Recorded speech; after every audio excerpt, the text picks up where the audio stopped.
if you're experiencing login errors on your American Express account, follow these steps to troubleshoot and resolve the issue. This guide will help you identify common problems and provide solutions. Step 1. Check your credentials. Ensure that you are entering the correct username and password. Double check for any typos or case sensitivity issues. Step 2. Reset your password.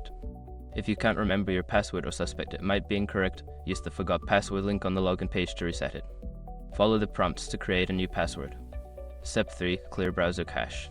Sometimes cache data can cause login issues. Clear your browser's cache and cookies, then try logging in again. Step 4. Disable browser extensions. Certain browser extensions can interfere with the login process. Temporarily disable any extensions or try using a different browser to see if that resolves the issue. Step 5.